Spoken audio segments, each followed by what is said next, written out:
नमस्कार दोस्तों, इस वीडियो में आप सभी का स्वागत है। इस वीडियो में दोस्तों आज हम बात करेंगे राष्ट्रपति की आपातकालीन शक्तियाँ। पिछली वीडियो में हमने राष्ट्रपति संबंधित कुछ महत्वपूर्ण अनुच्छेदों की बात की थी, उसकी कार्यपालिका या एग्जीक्यूटिव पावर्स की बात की थी। दोस्तों ध्यान रखना, जो आपातकाल आता है इसको तीन भागों में बांटा जाता है। पहला जो आता है उसको कहते हैं नेशनल इमरजेंसी। क्या कहते हैं? National emergency. जो सेकंड आता है उसको कहते हैं हम स्टेट इमरजेंसी। क्या कहते हैं? State emergency. और इसी को क्या क्या कहते हैं हम? प्रेसिडेंशियल रूल, मतलब राष्ट्रपति शासन, प्रेसिडेंशियल रूल। तो ध्यान रखना दोस्तों, जो राष्ट्रीय आपातकाल आता है, ठीक है, नेशनल इमरजेंसी जो आती है, इसकी बात किस आर्टिकल में की गई है? तो सबसे पहले बताएंगे कि इसकी जो बात आती है वो ध्यान रखना, वो आर्टिकल 352 में की गई है। ठीक है ना। अब दोस्तों बात ही आती है कि जो राष्ट्रीय आपातकाल लगता है इसका आधार क्या होगा, किस आधार पर देश में राष्ट्रीय आपातकाल लगता है। तो ध्यान रखना, इसका जो ग्राउंड आता है, इसका जो आधार आता है वो तीन आधार आते हैं दोस्तों। सबसे पहले बताएंगे कि वार, उसके बाद बताएंगे कि एक्सटर्नल एग्रेशन, एक्सटर्नल एग्रेशन, और जो थर्ड आता है दोस्तों वो ध्यान रखना, वो आता है आर्म्ड रेबेलियन, आर्म्ड रेबेलियन। अब दोस्तों इनका मतलब समझिए आप। युद्ध मतलब देश में कोई युद्ध की स्थिति हो किसी अन्य देश के साथ। उसके बाद एक्सटर्नल एग्रेशन मतलब किसी देश के द्वारा या किसी आतंकवादी समूह के द्वारा बाह्य आक्रमण देश पर किया गया हो। आर्म्ड रेबेलियन सैन्य विद्रोह मतलब देश में किसी प्रकार का भड़काऊ विवाद हुआ हो या क्या हुआ हो, उससे जनता को नुकसान पहुंचने की संभावना हो। ठीक है, जो कि क्या हो, एक अत्यधिक शीर्ष पर हो। ठीक है ना। तो ध्यान रखना, आर्म्ड रेबेलियन जो आता है ना, इससे पहले दोस्तों संविधान में था इंटरनल अनरेस्ट। मतलब इससे पहले संविधान में जो ग्राउंड था किसका, नेशनल इमरजेंसी का, वो क्या था तो बताएंगे इंटरनल अनरेस्ट। लेकिन इंटरनल अनरेस्ट जो दोस्तों आता है उसको डिलीट कर दिया जाता है। और किस संवैधानिक संशोधन के द्वारा? तो बताएंगे 44वें संवैधानिक संशोधन अधिनियम 1978 के द्वारा। इससे पहले संविधान में होता है कि वार, ठीक है, एक्सटर्नल एग्रेशन, और थर्ड जो आता है वो आता है हमारा इंटरनल अनरेस्ट, जिसको 44वें संवैधानिक संशोधन अधिनियम 1978 के द्वारा डिलीट कर दिया जाता है और इसमें आर्म्ड रिबेलियन शब्द को जोड़ दिया जाता है। अब बात ही आती है दोस्तों कि नेशनल इमरजेंसी देश में अभी तक कितनी बार लगा है। तो दोस्तों ध्यान रखना, जो नेशनल इमरजेंसी आता है ये अभी तक देश में 3 बार लगा है, 1962 में, 1965 में और 1975 में। अब बात ही आती है कि 1962 में क्यों लगता है, क्योंकि ध्यान रखना इस समय इंडो चाइना वार होता है। ठीक है। उसके अलावा 1965 में, तो इसमें ध्यान रखना इसमें इंडो पाक वार होता है। 1975 में तो इसमें भी इंडो पाक वार ही होता है। तो सॉरी 1975 में ध्यान रखना दोस्तों, इसमें इंटरनल अनरेस्ट होता है, इसके आधार पर लगाया जाता है अनरेस्ट। ठीक है ना। ध्यान रखना कि देश में 1962 में और 1965 में और 1975 में, ठीक है, युद्ध की स्थिति में क्या होता है, आपातकाल की घोषणा होती है। अब ध्यान रखना, जो 1975 में जो देश में आपातकाल लगता है इसका डिक्लेरेशन होता है दोस्तों 25 जून 1975 को। और ध्यान रखना, जब देश में 1975 में आंतरिक अशांति के आधार पर राष्ट्रपति शासन लगता, सॉरी, नेशनल इमरजेंसी लगती है, तो उस समय देश के राष्ट्रपति कौन होते हैं? तो ध्यान रखना, उस समय देश के राष्ट्रपति जो होते हैं वो होते हैं फखरुद्दीन फखरुद्दीन अली अहमद। उसके अलावा दोस्तों ध्यान रखना, इस समय पीएम कौन होते हैं देश के? तो ध्यान रखना इंदिरा गांधी, इंदिरा गांधी। ठीक है। तो ये दोस्तों राष्ट्रीय आपातकाल का कुछ बेसिक कॉन्सेप्ट आता है। उसके अलावा ध्यान रखना हम बात करेंगे किसकी, स्टेट इमरजेंसी या प्रेसिडेंशियल रूल की, मतलब राज्य आपातकाल या फिर राष्ट्रपति शासन। तो ध्यान रखना इसकी कौन सा आर्टिकल बात करता है, तो बताएंगे आर्टिकल 356। इसका ग्राउंड क्या होगा, इसका ग्राउंड दोस्तों ध्यान रखना इसका होगा वोलेशन ऑफ कॉन्स्टिट्यूशन। इसका मतलब समझो दोस्तों, मान लो किसी राज्य में संविधान के प्रावधानों का उल्लंघन हो रहा है और इसकी रिपोर्ट राष्ट्रपति को, राज्यपाल या किसी अन्य सरकारी सूचना से प्राप्त होती है, तो दोस्तों ध्यान रखना राज्य में प्रेसिडेंशियल रूल लग सकता है।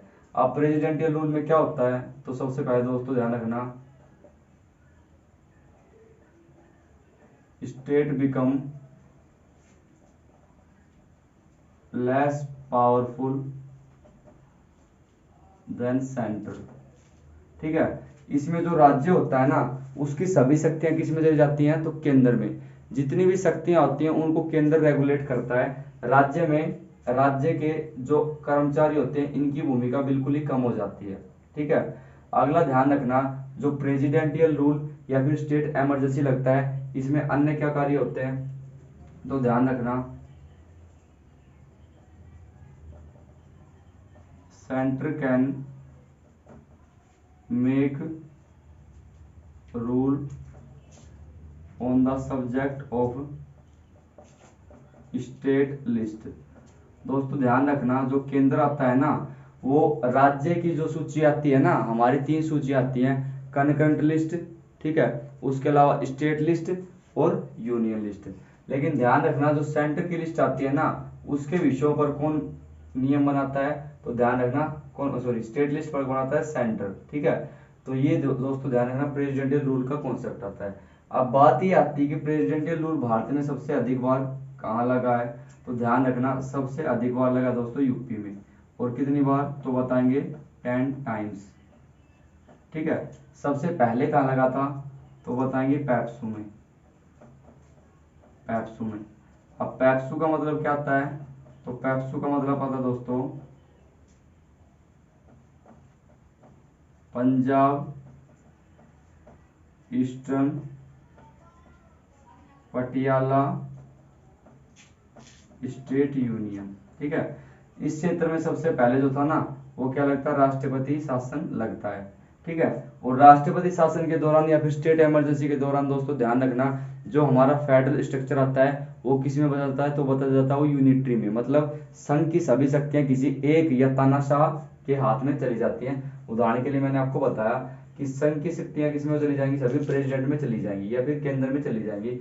और केंद्र में देखा होगा आपने कि शक्तियों का बंटवारा संविधान में किया गया है सेंटर और किसके बीच, तो बताएंगे स्टेट के बीच। लेकिन इसमें क्या हो जाता है कि बिना संशोधन किए क्या होता है कि ऑटोमेटिक संघात्मक व्यवस्था तानाशाह में बदल जाती है।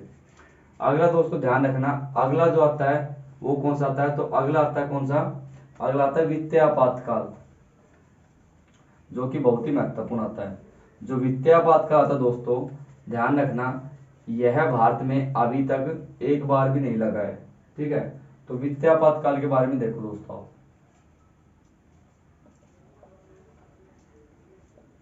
फाइनेंशियल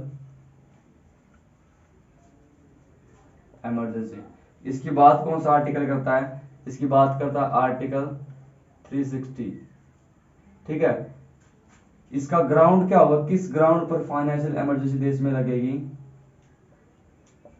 तो ध्यान रखना इसका ग्राउंड होगा financial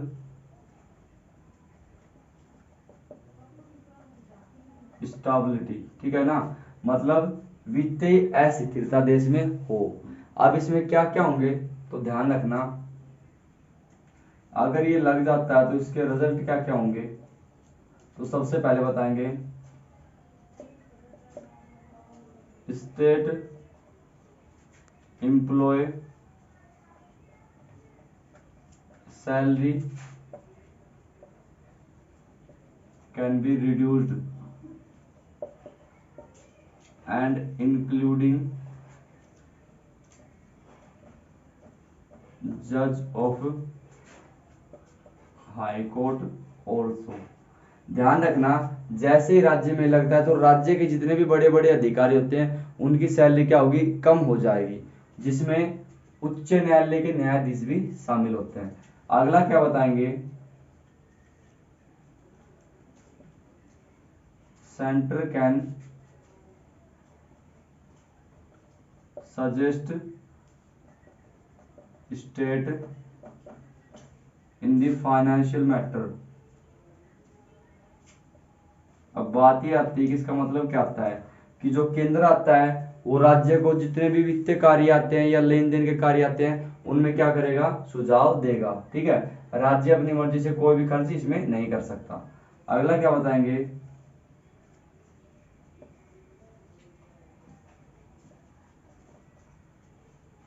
centre employ salary can be also reduced including जजेस ऑफ सुप्रीम कोर्ट। ठीक है, जो सेंटर के अंतर्गत जो भी कर्मचारी काम करते हैं बड़े पदों पर उनकी भी सैलरी क्या हो सकती है, डिक्रीज हो सकती है। ठीक है, जिनमें सुप्रीम कोर्ट जो आते हैं उनके जज भी शामिल आते हैं। ठीक है, अब दोस्तों बात ही आती है, ठीक है, कि इमरजेंसी जो आता है, फाइनेंशियल इमरजेंसी, ये भारत में कितनी बार लगा है। तो दोस्तों ध्यान रखना, अभी तक देश में एक बार भी ये नहीं लगा है। ठीक है, तो क्या बताएंगे, नोट इम्प्लीमेंट टिल नाउ। ठीक है, इसके अलावा दोस्तों ध्यान रखना, जो राष्ट्रपति आता है वो कुछ निधियों का क्या होता है, प्रदान होता है देश में। तो वो निधि कौन कौन सी आती हैं, तो सबसे पहले ध्यान रखना, कंसोलिडेटेड फंड ऑफ इंडिया। ठीक है, उसके अलावा बताएंगे public accounts fund of India. और थर्ड जो आती है दोस्तों वो ध्यान रखना, कॉन्टीजेंसी फंड ऑफ इंडिया। अब इनका मतलब समझिए, सबसे पहले मैंने बताया कि कंसोलिडेटेड फंड ऑफ इंडिया मतलब भारत की संचित निधि। ध्यान रखना कि भारत की जो संचित निधि आती है, यहाँ से जितने भी भारत में मुख्य पदों पर आसीन जो व्यक्ति आते हैं, जैसे कि आप बताओगे कि जज of supreme court, president, PM, member of cabinet, उसके बाद attorney general of India, finance commissioner, उसके अलावा बताओगे कि चीफ इलेक्शन कमिश्नर, उसके अलावा ध्यान रखना दोस्तों UPSC chairman and its members, सभी को जो सैलरी आती है वो भारत की कंसोलिडेटेड फंड ऑफ इंडिया से दी जाती है। अब बात ही आती है कि भारत की जो कंसोलिडेटेड फंड ऑफ इंडिया या संचित निधि आती है, ठीक है, इसके प्रधान कौन होते हैं, तो बताएंगे कौन होते हैं, ये होते हैं प्रेसिडेंट। ठीक है, और इसकी बात कौन सा आर्टिकल करता है, तो बताएंगे आर्टिकल 266 क्लाउज 1। ठीक है, अगला जो आता है वो आता है public accounts fund of India मतलब सार्वजनिक लेखा निधि। ठीक है, यहाँ पर दोस्तों ध्यान रखना जनता का पैसा यहाँ पे जमा रहता है। ठीक है, इसकी बात कौन सा आर्टिकल करता है, तो बताएंगे आर्टिकल 266 क्लाउज 2। ठीक है ना, क्लाउज 2 इसकी बात करता है। अगला जो आता है दोस्तों वो आता है कॉन्टीजेंसी फंड ऑफ इंडिया मतलब भारत की आकस्मिक निधि। इसका मतलब ये आता है कि देश में यदि मान लो अकाल पड़ गया, किसी देश के साथ युद्ध करने के बाद भारत की अर्थव्यवस्था डाउन हो गई, तो ध्यान रखना ऐसी स्थिति में जो पैसा यूज किया जाएगा वो भारत की कॉन्टीजेंसी फंड ऑफ इंडिया या फिर भारत की आकस्मिक निधि से पैसा यूज होगा। ठीक है, इसमें ध्यान रखना इसमें से एक भी पैसा राष्ट्रपति की अनुमति के बिना आप यूज नहीं कर सकते। और इसकी बात कौन सा आर्टिकल करता है, तो बताएंगे आर्टिकल 267। ये बात करता है किसकी, भारत की आकस्मिक निधि या कॉन्टीजेंसी फंड ऑफ इंडिया। और इन तीनों निधियों के ध्यान रखना हेड कौन होते हैं, इनके हेड होते हैं दोस्तों प्रेसिडेंट। ठीक है ना, राष्ट्रपति इन तीनों निधियों के हेड होते हैं। राष्ट्रपति की अनुमति के बिना इसमें से ना तो पैसा जमा किया जा सकता है और ना पैसा खर्च किया जा सकता है।